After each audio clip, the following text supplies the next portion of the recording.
Hey everyone, welcome. Today I want to dive into a topic that resonates with many of us, even if we don't realize it. That topic is the mother complex. And I want to touch on how it influences our romantic relationships. And this is going to be a deep one. So go get yourself a nice big glass of water and settle in, and let's get into it. So, what exactly is the mother complex?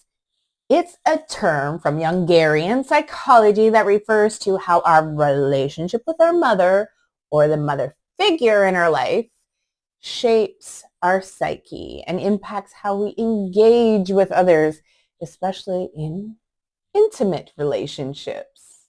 If we had a mother who was overly protective or controlling, we might grow up feeling like we're constantly needing to slay dragons.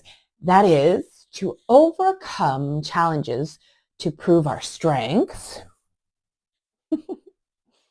and assert our independence. This need can be so ingrained in us that it seeps into our romantic relationships where we might feel like we're always needing to be the hero or heroine, like the girl version of the hero. Come on. And we may feel like we're always needing to battle for love or approval or recognition. But here's where it gets tricky. This dynamic can lead us to attract partners who either mirror the maternal control, making us feel like we have to keep fighting for our autonomy, or partners who are passive, relying on us to be the strong one to protect and guide them, just like we felt we had to do with our own mothers. Either way, it's exhausting. And it prevents us from experiencing a balanced, mutually nurturing relationship. Now, let's talk about the flip side. What happens when we internalize that need for maternal approval or love? We might find ourselves unconsciously seeking out partners who resemble our mothers in some way, trying to fill that emotional void. This can create a pattern where we end up in relationships that aren't truly fulfilling because we're chasing a love that's rooted in our past rather than what we actually need in the present. One of the more challenging aspects of this dynamic is how it affects our bedroom shenanigans. For some of us, there's actually a struggle to attach that, particular bedroom desire to a nurturing partner. We might feel safe and loved with them, but that very safety can make it hard to experience that bedroom, um, passion. So on the other hand, we might find ourselves actually drawn to toxic relationships for that type of feeling. Relationship where there's a sense of danger or emotional instability, because that intensity is where we've actually learned to seek the, you know, that kind of passion, where we learn to seek the passion because it's actually feeding into an unhealed part of us. This pattern can lead to a heartbreaking cycle where we struggle to feel uh, passionately satisfied in our relationships where we are genuinely loved and nurtured. The very thing we crave, which is the love and security, paradoxically feels like it dampens that bedroom desire. That's because this is actually often rooted in our early experiences where love was perhaps conditional or where emotional needs were entangled with control and dominance. Because a lot of times what we're doing unconsciously is we're playing out our trauma, but it isn't like specific in ways where you can just pinpoint it right out consciously, but if you look at the energy dynamics that are taking place, it's actually similar. The effects of having an over-controlling mother can't be overlooked either, because when a mother is unable to allow her child to experience sovereignty, to make their own choices, to have their own space, it can lead to deep issues with autonomy in adulthood. We might either rebel fiercely against any hint of control, or we might unconsciously seek it out, recreating that dynamic in our romantic relationships. In either case, this can stifle our ability to form healthy, autonomous partnerships where both people feel free and respected. So if you understand, you may either totally be triggered thinking that your partner is being controlling because you're looking at that lens of your childhood, thinking that every woman is controlling when they're maybe not, but it's your lens that you're looking at. And so you may not even get involved in anything that reminds you of that kind of dynamic. Or alternately, you may actually seek that kind of dynamic out unconsciously. Like you're not consciously choosing it, but you find yourself in that dynamic because that's the unconscious part of you that's actually putting you in that similar dynamic. Because what it's wanting to do is, relationships are actually about healing. And what it wants to do is to uncover and show you, hey, you haven't healed this portion of your childhood. That's why you're putting yourself in similar situations, in similar energetic patterns, for you to actually acknowledge the pain and the hurt that you need to actually go inward to actually heal those.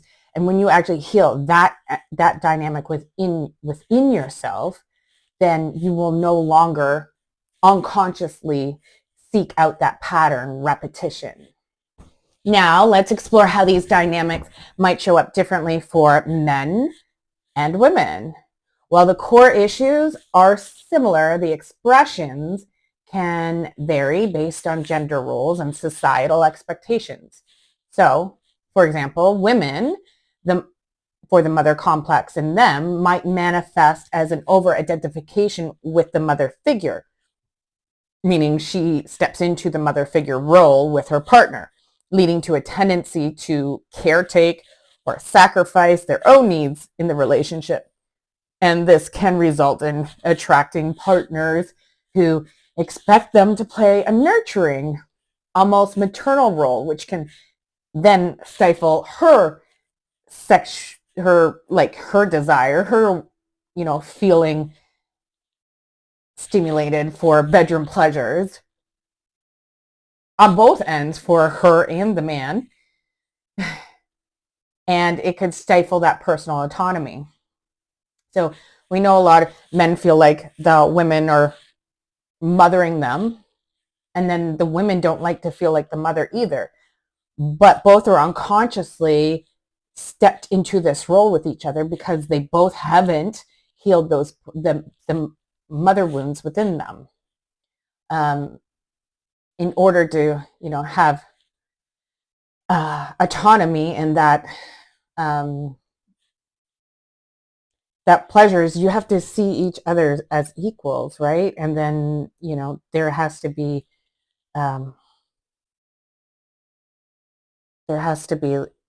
a polarity in those energies. But when you start stepping into parent roles, it's very hard to then have that bedroom, to want to take that same love within the bedroom, if you know what I mean. And then, of course, you've got, whose fault is it? Is it the woman's fault for over being motherly? Is it the man's fault for not being able to step into his masculine, where she feels like she needs to take control? It's both. Both people have a responsibility in every dynamic. So it's never just the one partner. You wouldn't be involved together if you both didn't have something to work on. And no matter what, it's always two energies that are interacting. So it takes both of you, but sometimes it might take the bigger person to change their energy first, which can then perhaps uh, light up the other two and inspire the others to see the change or to have their energy work a little bit differently. So for men, the mother complex might appear as a need to either rebel against or seek approval from their mother figure. They might be drawn to partners who are either overly nurturing, mirroring the mother they might still be seeking approval from, or they might be choosing partners who are distant or challenging as a way to assert their independence. This dynamic can also create conflicts in the bedroom where nurturing and desire become difficult to reconcile. So like I touched, it can be very hard to place the nurturing person as the person that you want to engage with in the bedroom because of the dynamics attached to the unconscious dynamics attached to what it's actually conveying. A lot of times in relationships, there ends up, even if you're like in a counselor relationship or with your partner, what ends up happening is something called, I hope I don't lose the word right now, transference, which is a lot of times, like if there's unhealed portions of you, you may actually transfer project things onto the other person. So you may transference, and make the other person, basically, they become like your parent. So you may not consciously realize that this is happening, but that's kind of like, but these unconscious projections are going onto the other person until those aspects are actually truly healed. And that can happen in like therapy, which often gets, that's how therapy happens. With the therapist usually ends up kind of playing the role of the parent, and then the person receiving it gets to, play out or engage in things where they can actually offer healing.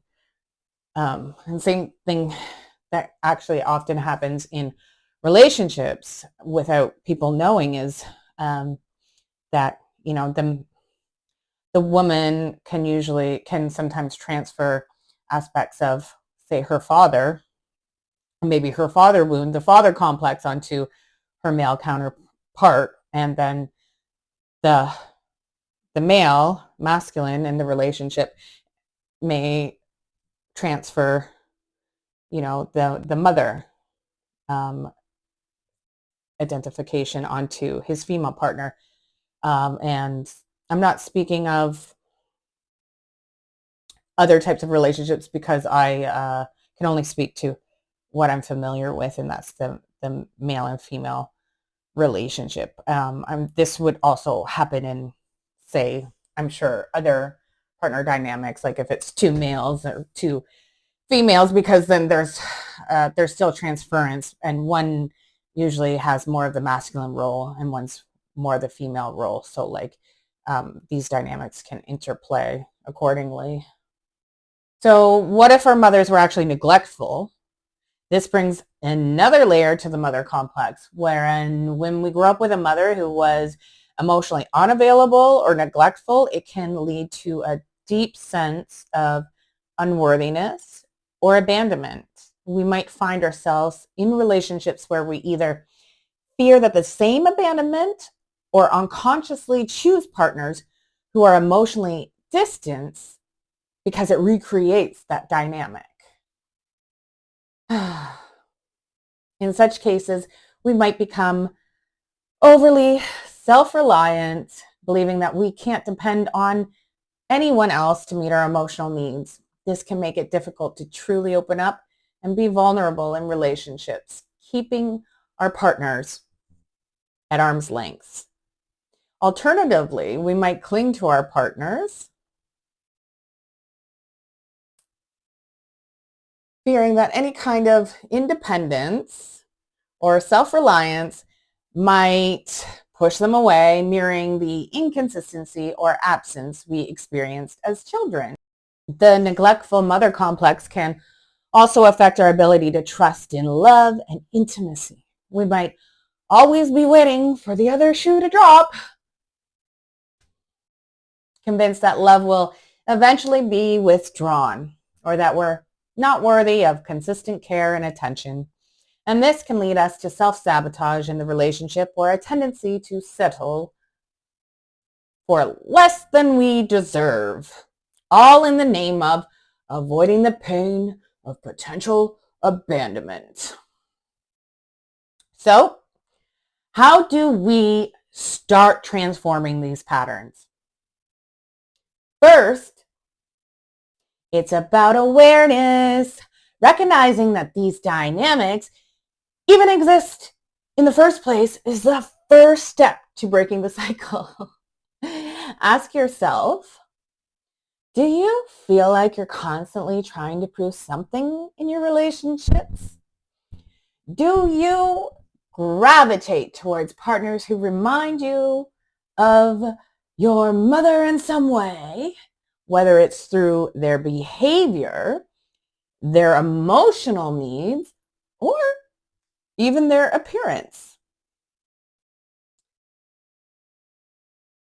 Of course, some similarities aren't terrible if it's working for you and that things are, it's actually a healthy, things are going healthy. But if you're finding that you're attracted to dynamics that were painful that you experience with your mother, that's definitely something to examine.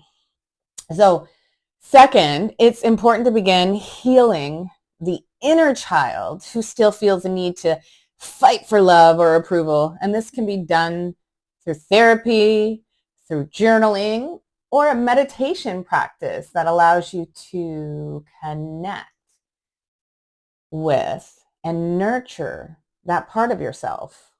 Reparenting yourself and giving yourself the love, the care, and the validation, you giving it to yourself, that can go a long way in shifting these unconscious patterns. For those of us struggling with the bedroom dynamics I mentioned before, it can be helpful for you to explore those feelings with a therapist who understands how early attachment issues affect adult relationships. Understanding that it's possible to feel both loved and sensually satisfied with the same person is key. And it's something that can be nurtured with time, patience, and self-compassion. Lastly, start practicing healthy boundaries and communication in your relationships. If you notice that you're slipping into that role of the dragon slayer, take a step back. Remind yourself that you don't have to fight to be loved. A healthy relationship should feel like a partnership where both people support and uplift each other without one person constantly carrying the weight. Now, I want to take this concept of slaying dragons a step further and look at it from a spiritual perspective. Dragons in many spiritual traditions are symbolic beings. They often represent challenges, fears, or obstacles on the path to enlightenment. But here's the thing. Dragons are not inherently our enemies. They only become enemies when we view them as such. When we approach them with fear or aggression, they'll respond the same way. They respond in kind. How you treat them is how they will respond. But spiritually, dragons can also be seen as protectors, guardians of something sacred, like the gates of heaven or the entrance into a deeper understanding of ourselves. In this light, dragons stand at the threshold of our own inner sanctity, the place where we begin to integrate all parts of ourselves, our fears, our desires, our shadows, our light. The process of slaying these dragons then isn't about destroying them. It's about understanding them, befriending them even. When we do this, we realize that they've been guarding something precious all along, the key to our own wholeness. By facing our dragons with love and understanding, we gain entry to a place of true integration where we can embrace all parts of ourselves. This is where individuation occurs, the process of becoming fully ourselves beyond the roles and the expectations placed upon us by our early experiences. So, in the context of relationships, this means moving beyond the need to constantly prove our worth to fight for love. Is about realizing that the battle has always been within us. And by resolving that internal conflict, by integrating the different parts of ourselves, we can approach relationships from a place of completeness. When we love and accept all parts of ourselves, we can do the same for others, creating relationships that are based on mutual respect, understanding, and true partnership.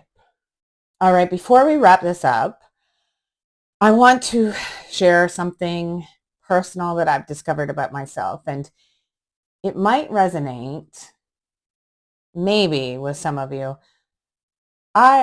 During moments of deep emotional turmoil and breakdown, I actually noticed something very surprising about myself.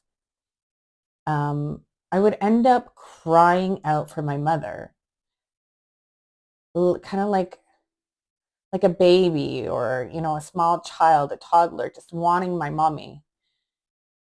And this observation was actually particularly striking because my relationship with my mother has definitely been complex, okay? So God bless my mother. God bless her heart.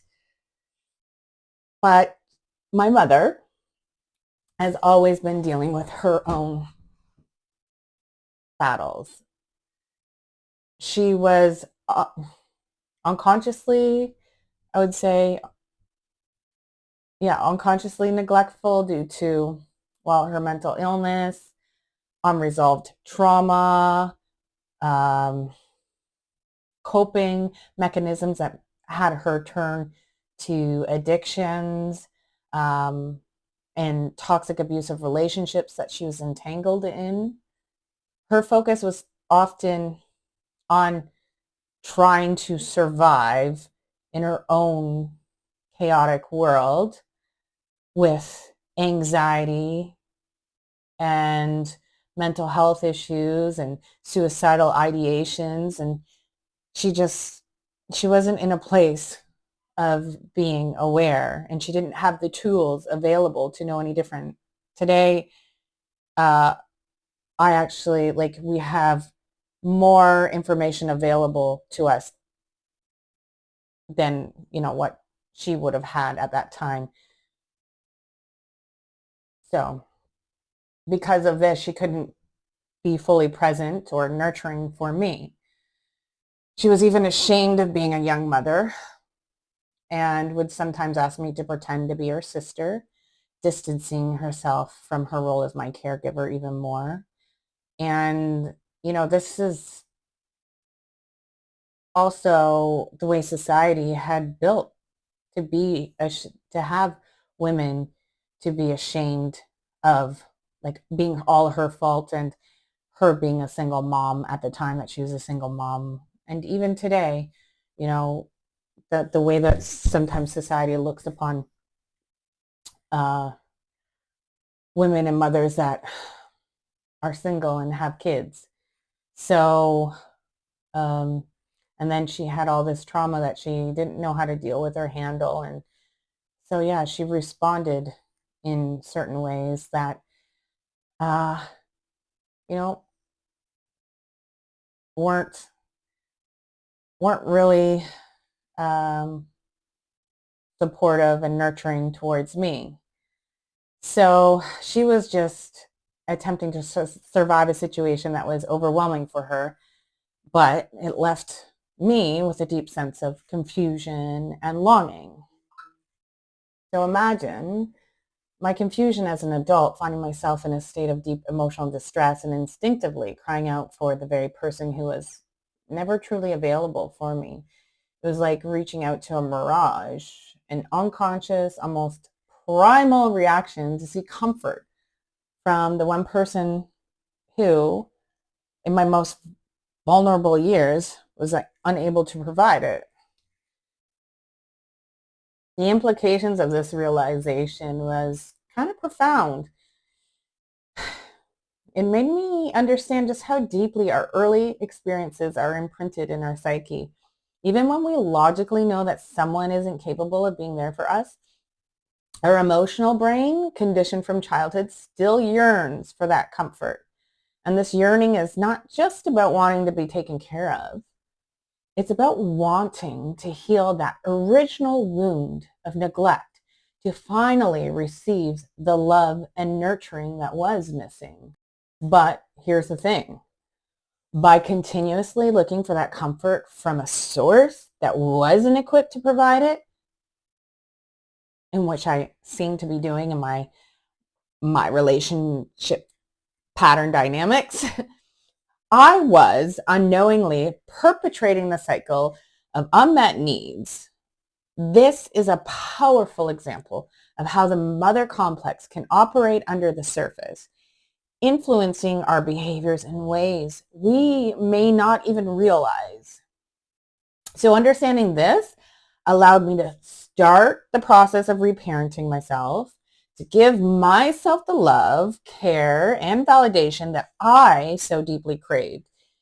It's not an easy journey, but it's a necessary one if we want to break free from the unconscious patterns and build healthier relationships.